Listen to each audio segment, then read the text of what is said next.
Bismillahirrahmanirrahim. Faslun al-ibadah fasl. Fasal ini menerangkan tentang gambaran-gambaran yang memungkinkan untuk bermakmum. Suara berduaki tiswa. Gambaran-gambaran bermakmum itu ada 9. Tasifu fi khamsin. Tasifu fi khamsin.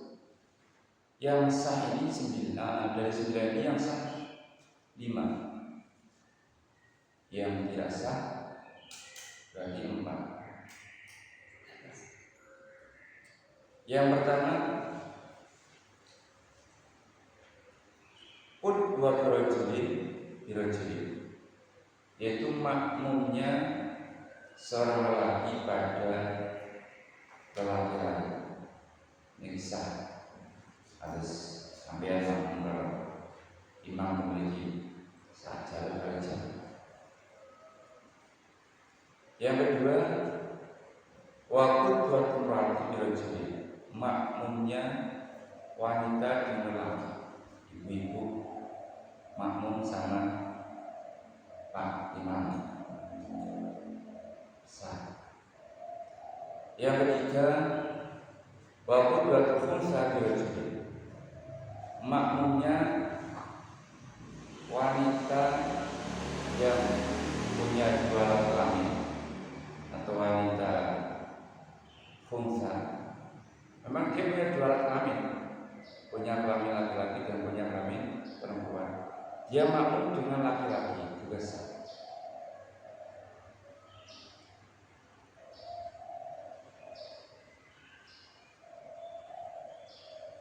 Kemudian yang keempat, waktu bertuati berkhunsa, makmumnya perempuan dengan khunsa dan orang yang punya 2 kelamin. Di imamen wahiyah, dia melakukan kaki, makmumnya yang istri besar. Dan yang terakhir yang sah ini, makmumnya laki-laki, makmumnya perempuan, waktu berlatih berlatih, makmumnya perempuan dengan perempuan, imamnya perempuan, makmumnya juga perempuan, juga sah. Watak dulu fi arba'in, dan ada 4 gambaran makmum yang enggak sah atau batal. Yang pertama, qudwat rajulin bimra'atin, makmumnya laki-laki dengan perempuan. Jadi makmumnya lanang, imamnya wajib. Ini buat sah. Ini kan media sosial sempat konten aliran apa lah, imamnya wajib, makmumnya lanang wajib. Ini buat sah. Gak boleh imamnya perempuan, makmumnya laki-laki.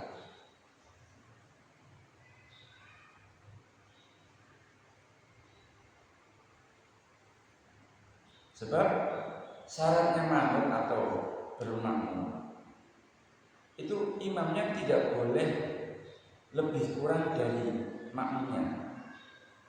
Dan kurang sebab apa? Kurang sebab karena dia perempuan. Sebab wanita itu lebih kurang akalnya daripada laki-laki. Jadi hakikat wanita itu lebih baik daripada laki-laki, dan wanita lebih kurang akalnya. Itu jadi salah. jadi satu.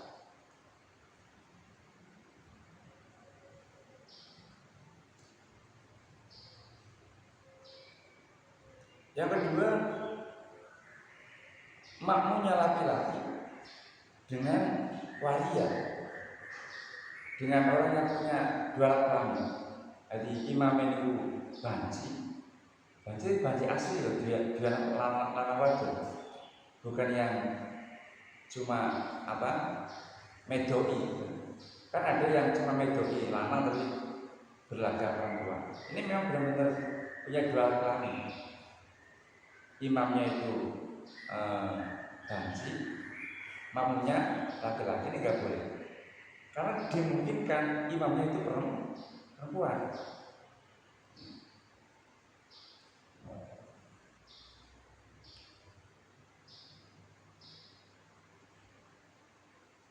Yang ketiga,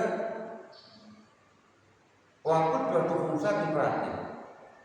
Makmumnya banci yang punya dua kelamin itu dengan wanita, imamnya wadon, makmumnya banci.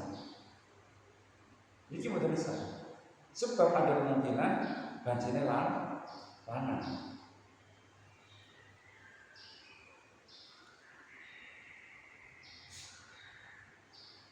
Mereka seorang wanita itu tidak boleh jadi imam kecuali hanya untuk sesama wanita. Tidak boleh wanita jadi imamnya laki-laki atau imamnya banci, nggak boleh. Wanita hanya boleh jadi imam untuk sesama perempuan, dan itu sudah yakin, itu betul yakin wadon pada waktu itu. Nah, imamnya wadon, makmumnya banci, bersah. Bisa jadi banci mau lanang. Nah, dasarnya sabda Nabi Muhammad SAW, la yufliha qaumun walau amruhum imam. Kaum nggak akan bahagia, nggak akan sukses yang menyerahkan urusannya kepada wanita.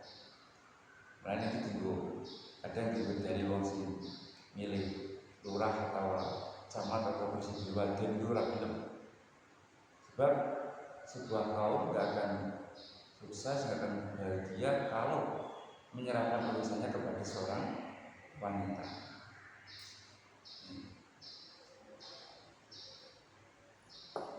Yang keempat, yang nggak sah, waktu jatuh khunsa, makmumnya banci jangan banci. Jadi imamnya banci, makmumnya banci itu bersah. Sebab bisa dimungkinkan imamnya wadon, makmumnya lanang.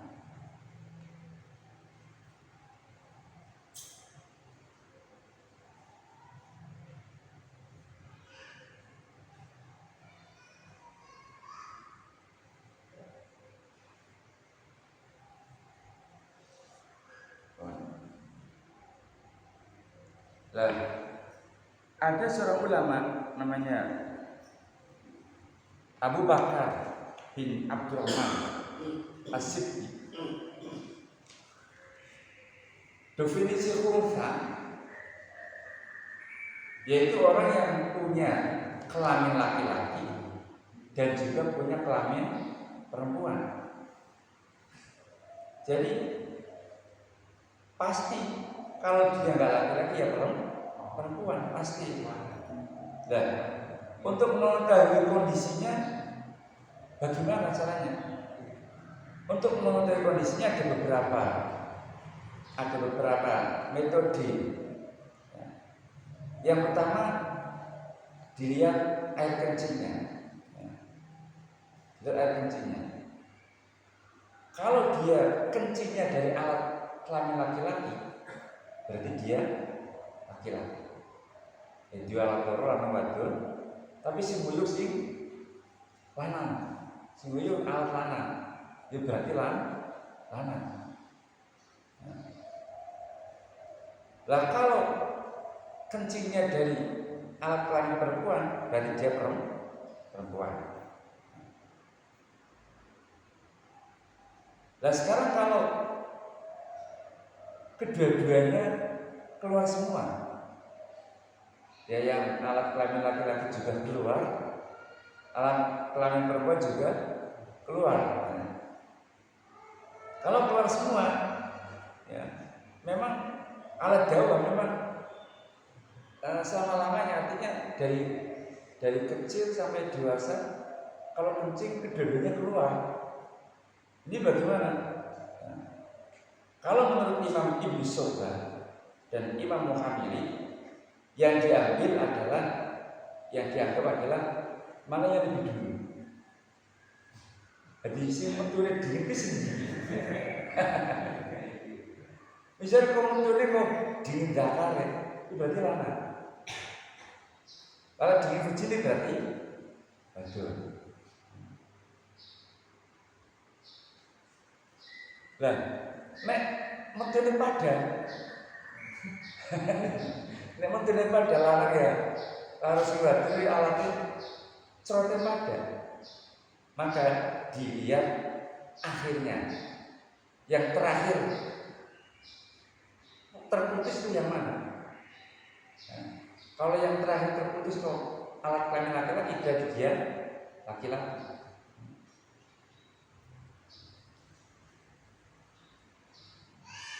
Lah kalau sama, jadi metune ya pada, mampete ya pada, ya maka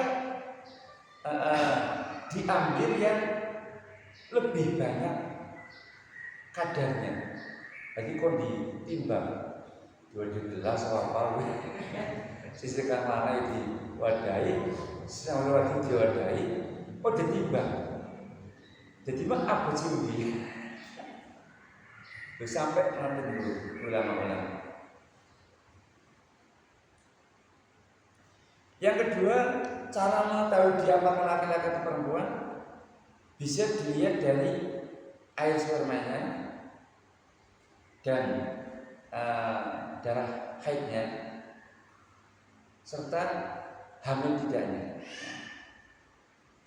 Kalau dia keluar sperma dari alat laki-laki, maka hukumnya adalah laki-laki. Jadi bahwa teman kok zakar ya berarti anak. Kalau yang keluar adalah virgin, berarti perempuan. Atau dia haid, oh berarti perempuan. Lah, kalau dia keluar sperma dari laki-laki, tapi anak perempuannya juga haid, maka disebut khunsa muskil, khunsa yang merepotkan. Ini yang misalnya kalau orang tuanya meninggal, nggak boleh langsung dibagi.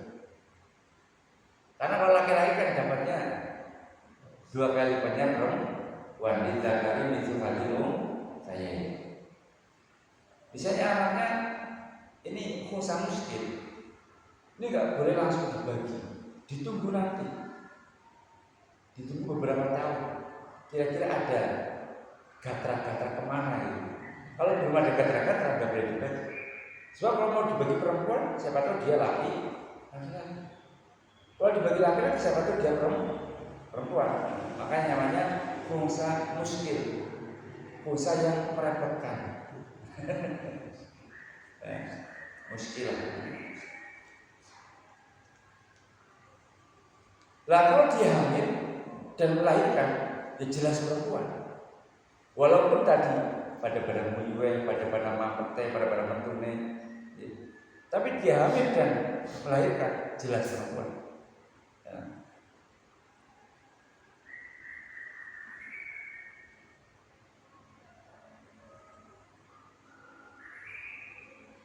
Nah, yang ketiga,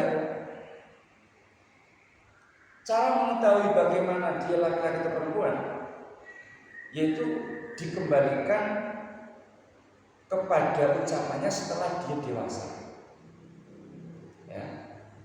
Jadi setelah dia balik, nanti dia ditanya, dia wataknya itu condongnya kemana? Ya. Wataknya kemana? Kalau dia wataknya senang kepada perempuan, ya. Biasanya dari kecil itu muskil, ya. Motivat pada menturne, terusan terus pokoknya pada baik. Maka setelah dewasa dia ditanya, kamu lebih suka ke perempuan apa laki-laki? Kalau dia lebih suka ke perempuan berarti dia laki-laki. Lah kalau dia mengatakan aku lebih suka ke laki-laki, berarti dia perempuan. Nah, dan hakim harus memutuskan sesuai ucapannya itu. Adapun nanti setelah beberapa tahun dia mengaku, maaf hakim, saya sekarang cinta ke laki-laki, padahal dulu ngakunya ke perempuan, nggak diterima. Pamannya nggak diterima. Paman yang kedua nggak diterima. Nah kecuali kalau pertama dia mengaku laki-laki senang ke perempuan, akhirnya dihukumi laki-laki, nyatanya dia hamil. Nah itulah berarti dia berarti perempuan.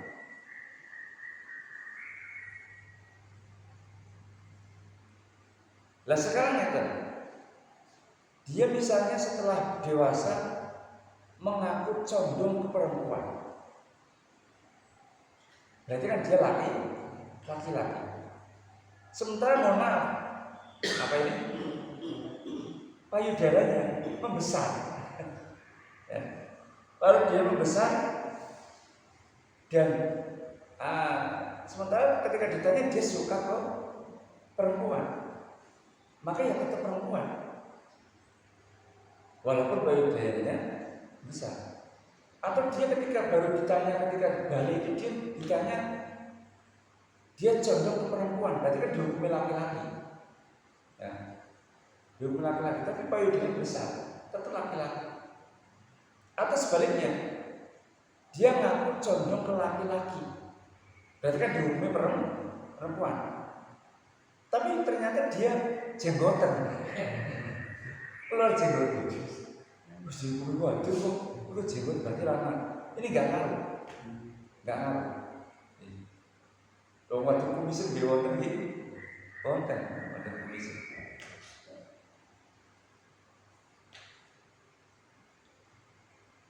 Ngaten iki, Kiai sak monten jeline telikine bahas ngene.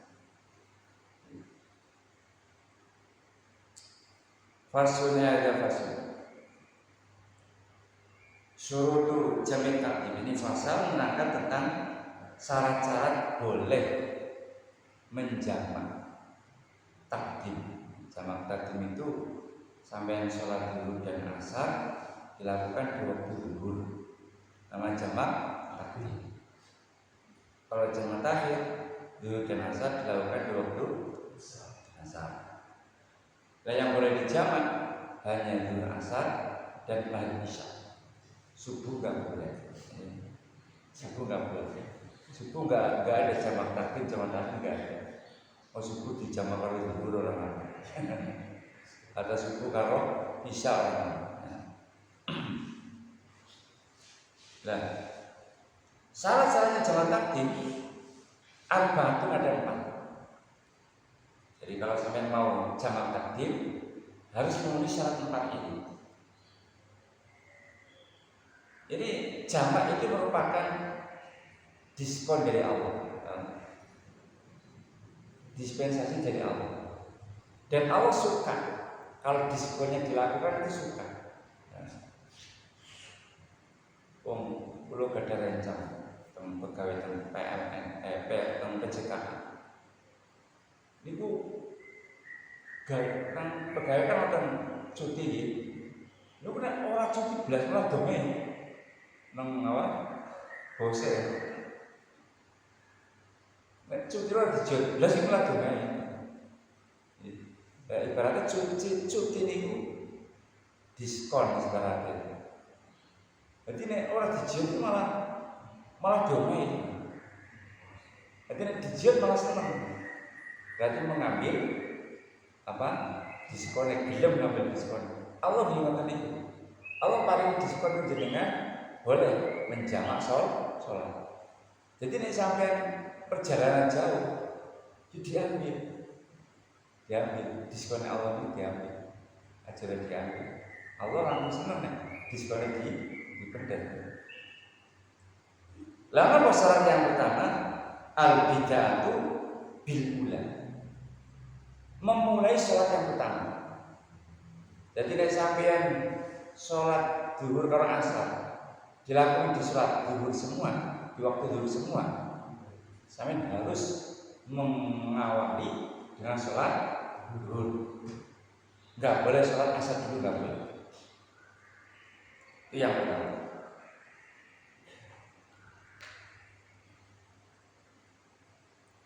Karena waktunya adalah waktu yang pertama. Jamaah tadi berarti waktu milik yang pertama. Nah, yang kedua hanya mengikut. Sebab kalau pengikut itu nggak boleh mendahului yang diikuti. Jangan kan tabe ya. Jangan tabe. Kiai umat mabuk. Kiai mabuk sampai tabe, ya. Makmum itu tabe, pengikut. Imam berarti mabuk yang diikut. Lah kalau sampai tabe pengikut, nggak boleh mendahului imam. Imam belum sujud sampai sudah sujud nggak boleh. Karena pengikut nggak boleh mendahului yang diikuti. Sampai tabe, kiai mabuk, maka nggak boleh sampai mendahului kiai. Pernah mungkin ini berhubung malah sampai wis jodisi niki kaidah ya, kaidah. Ini walaupun hal sepele, misalnya nopo talidah nonton atau dahara misalnya, mungkin udah sampai wis tenang sekali. Bergoliat. Nah tadi layak jam alamat bu'eh. Pengikut gak boleh mendahului yang diikuti. Lah sedikit kan sambil mendahului Pak. Kayak PCNU ranting lah ranting. Ranting NU kan tadi pengikut. Lah PBNU itu mabuk yang diikuti. Lah tapi sedikit kata ranting-ranting sih MBC sih banyak mendahului PBNU. Lalu PBNU ini dukung bala. Lah rantingnya malah mendahului orang-orang mengikuti mari PBNU itu buat tenang cara kaidah buat tenang sekali. Buat tenang sekali. Jadi tapi harus mengikuti mandu. Asal itu tapi mengikuti pada sholat zuhur. Karena waktunya di waktu zuhur, maka harus didahulukan sholat zuhur. Tidak boleh sholat asar dulu. Jadi yang pertama. Yang kedua,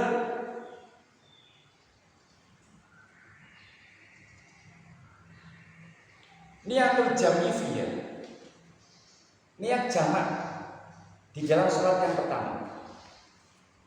Jadi ketika sampai mau jamak takbir, itu ketika sholat pertama, bukan ketika takbir ya. Ketika sholat pertama, sampai niat mau jamak takbir. Misalnya nih, sampai sholat jamak takbir dulu kalau asar. Di tahiyat awal sholat zuhur, sebelum sampai berakhir sholat zuhur, sampai sudah niat mau jamak takbir. Pokoknya sebelum salam dari sholat yang pertama, sampai sudah niat jamak takbir. Yang ketiga harus berturut-turut antara dua sholat itu. Jadi antara sholat zuhur dan sholat asar nggak boleh disela-sela. Misalnya sampai jamak takbir. Setelah sholat zuhur sampean makan dulu atau duduk dulu, nggak boleh. Harus langsung mualah. Ya. Lah, ukurannya berapa? Ukurannya menurut Syekh Yusuf Az-Zubaydi di dalam kitab Irsyadul Anak, antara salat pertama dan salat yang kedua nggak dipisah dengan waktu yang lama. Waktu yang lama ini berapa ukurannya? Kira-kira cukup untuk melakukan 2 rakaat. 2 rakaat kira-kira berapa menit? Kira-kira 2 rakaat kira-kira berapa menit? Wajar umum, orang cepat terlalu londo. 5 menit, 3 menit. Ini berarti 3 menitan itu. Kalau melebihi 3 menit, berarti sudah nggak boleh jamak.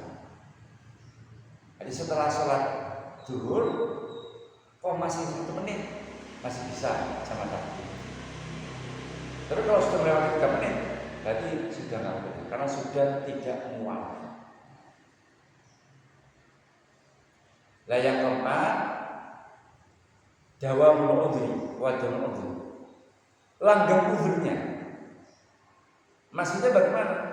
Kalau sampai yang jamak sebab perjalanan, maka ketika mereka sampai melakukan sholat jamak itu, perjalanannya belum habis, perjalanannya belum sampai, ya, belum sampai.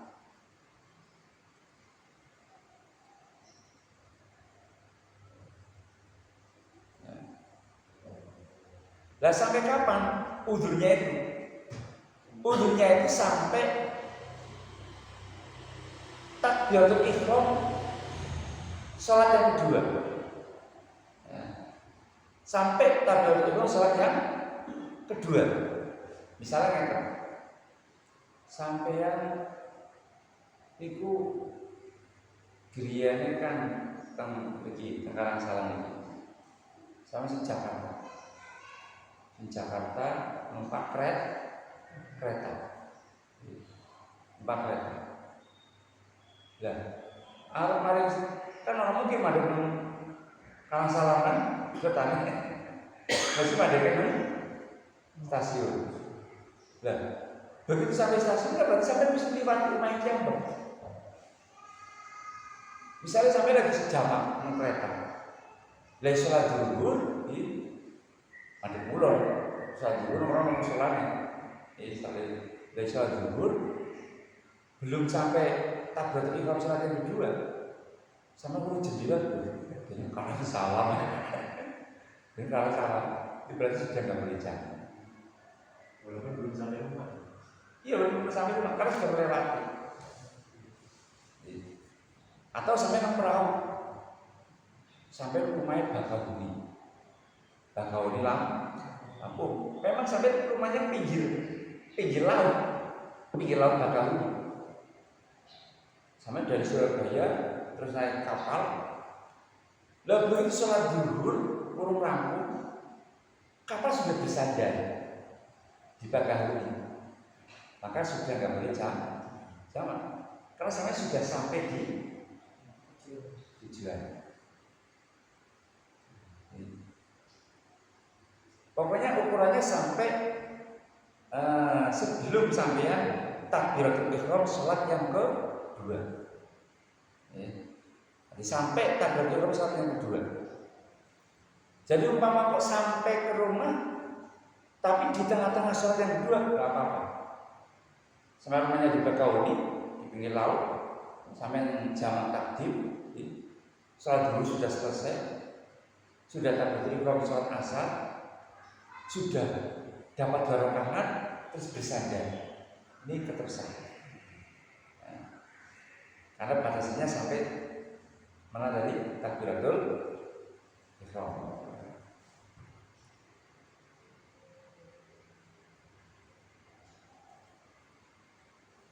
Fasil ada fasil. Suruh jamin takhir isnan. Tadi syaratnya jamak takdim, sekarang syaratnya jamak takhir. Tadi sholat zuhur dilakukan di sholat asar. Hanya 2 syaratnya. Yang pertama, niat takhir wa baqiya min waqti ula ma yasauha. Niat jamak takhir di dalam waktu sholat yang pertama, ya. Di dalam waktu sholat yang pertama, dan ketika sampean niat itu masih cukup untuk melakukan sholat yang pertama. Misalnya gitu, sholat zuhur sekarang akhir sholat zuhur jam berapa? Jam 3:04 misalnya ya, misalnya. Nah, sampean paling tidak jam 2:30 itu niat jamak takhir paling tidak. Lah kalau jam 3 kurang 16 menit, berarti waktu zuhur kurang 1 menit. 1 menit untuk sholat zuhur kan nggak cukup. Sampai baru niat jamak takhir nggak boleh. Dan misalnya sampai mau ke Semarang, sampean berangkat dari rumah jam 11, Nusantara jam 11 berangkat. Lalu begitu terang Purbalingga mancing dulu.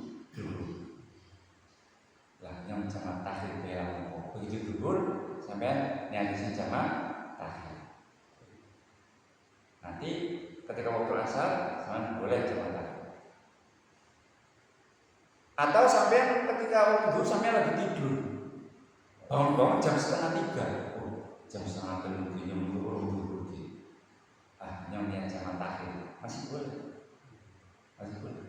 karena 2:30 sampai akhir waktu zuhur masih cukup untuk melakukan sholat zuhur. Itu yang pertama. Yang kedua, wa dawamul udhi ila tamisannya.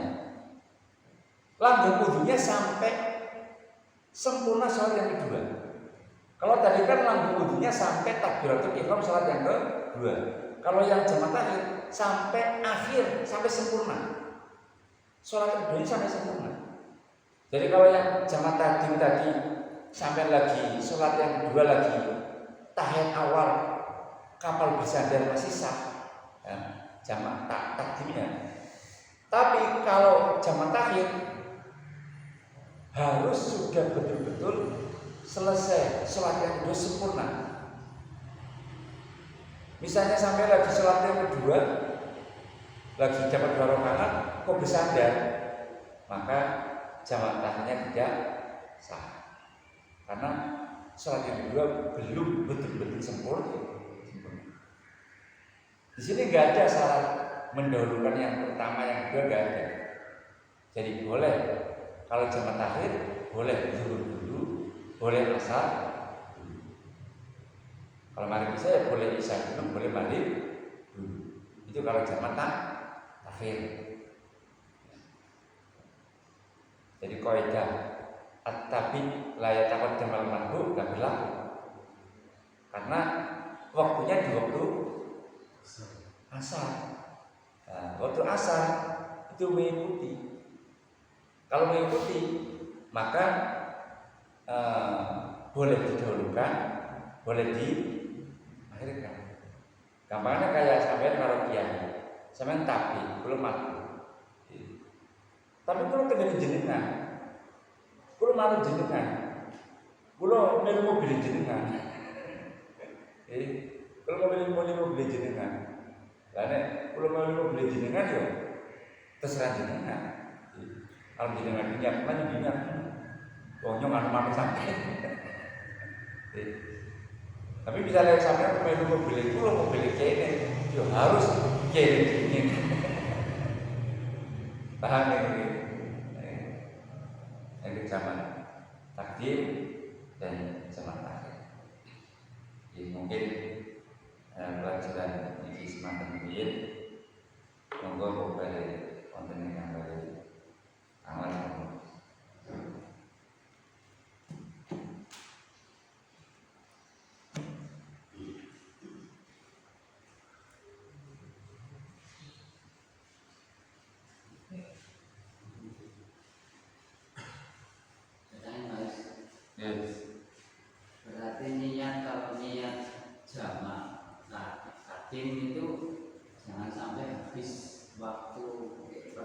Ya, betul. Iya.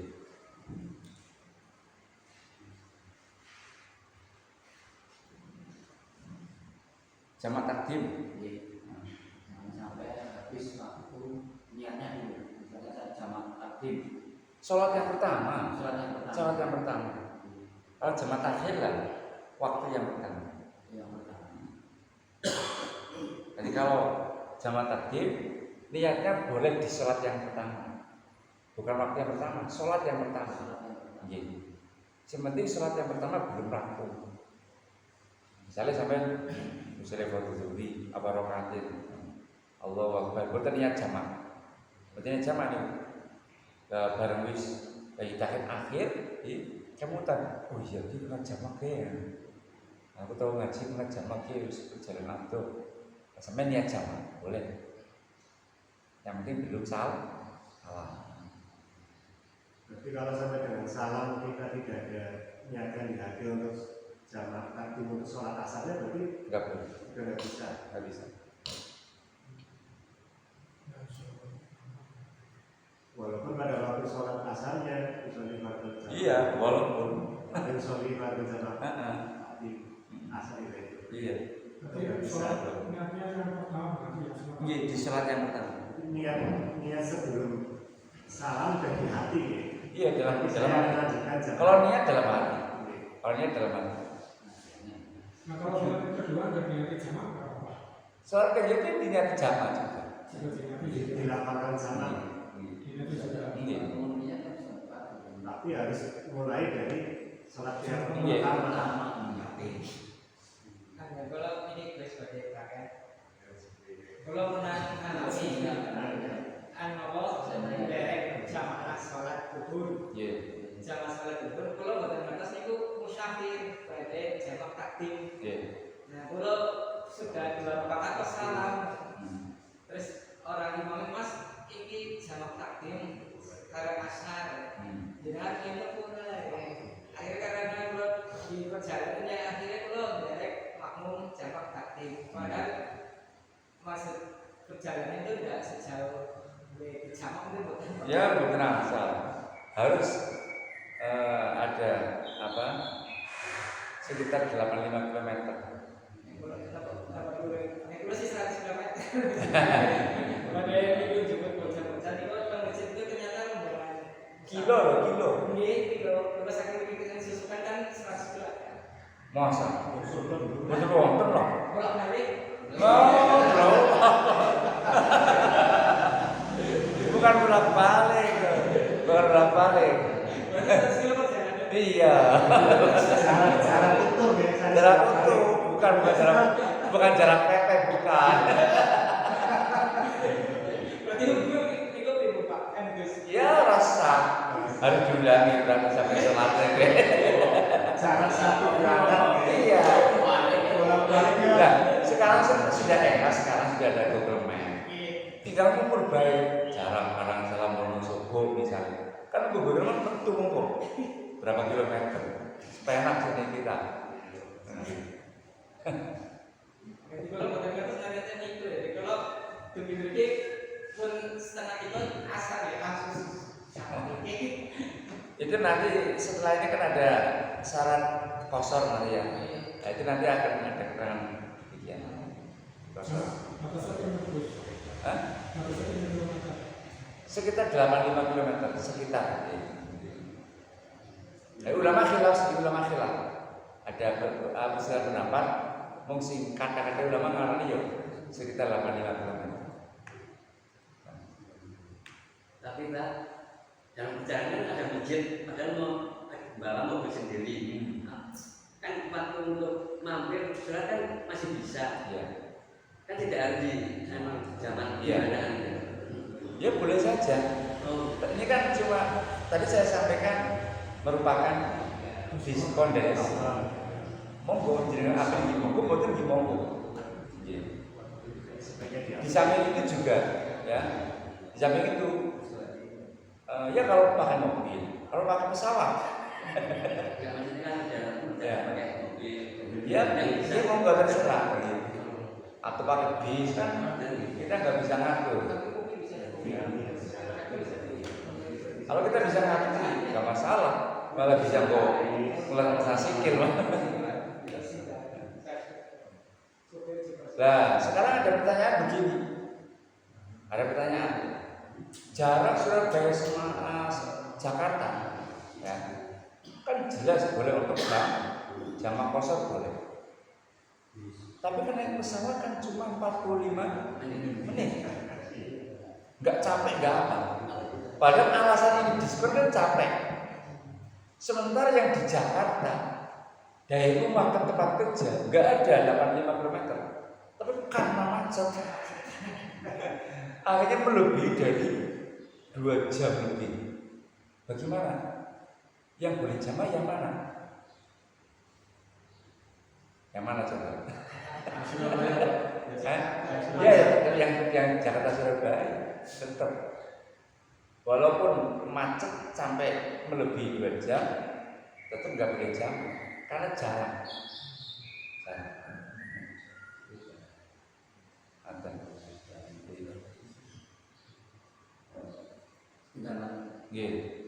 Ada kejadian itu pada jalan jamaah melaksanakan sholat jamaah takdim. Kita mau sholat zuhur tapi ngikutin itu kita nyatanya beda tempat rokaat itu. Apakah kita haruskan besar? Iya. Kita nyatanya beda. Yang penting itu runtutan sholatnya nggak beda. Maksudnya begini, kalau sholat kan ada takbirnya 7 kali. Yang pertama, kedua ada takbirnya 5 kali. Nah kalau sholat zuhur kan nggak ada, sholat subuh kan nggak ada. Nah ini berarti runtutannya sudah beda. Kalau runtutannya nggak beda nggak apa-apa, nggak masalah.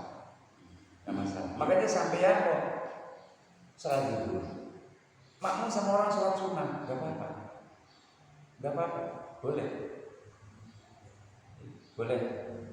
Biasanya kita datang untuk langsung. Iya, apalagi zuhur dengan asar, nggak apa-apa.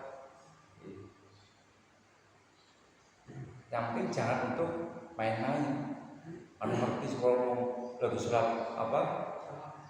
lagi sholat maghrib, ya, lagi sholat maghrib jamak takhir kan di waktu sholat isya.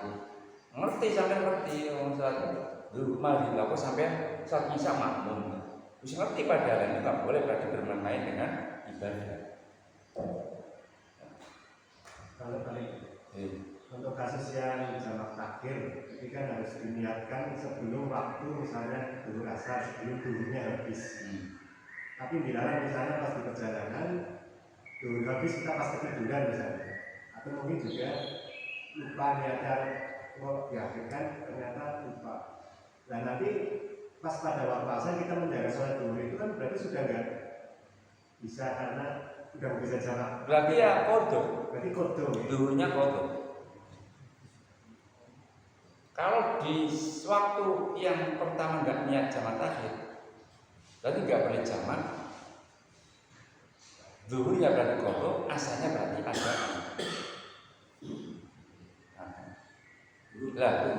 Nah sekarang dosa apa enggak? Ya kemarin kan diterangkan, udhunya salah kan 2, tidur dan lupa. Berarti kalau dia tidur, dia kan kodok, ya, berarti kodonya dimaafkan karena ada udhu ketiduran. Dengan catatan tidurnya bukan tidur yang sembrono. Nah, tidur yang sembrono bagaimana? Sudah bangun, tapi tidur lagi. Terus ada subuh, sampai krungu, tapi sampai turun mani, tanya jam itu lagi dosa. Tapi kayak kalau mau dulu berpengajian misalnya, kesel dari tuan rumah ke tamu, kok tanya jam 6 orang M11 dan itu apa-apa. Nah bedanya apa? Bedanya kalau tanpa wudu harus seketika langsung wudu.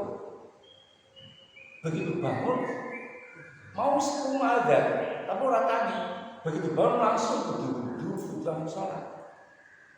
Tapi nek kalau wudu dengan wudu, kayak perlu dulu misalnya berpengajian keselamatan orang tangi belas orang emu belas tayo jam itu terus santai medan dinginnya kena ada kudu dinginnya kena ngedemi foto bedanya di situ antara foto yang dengan wudhu dan tanpa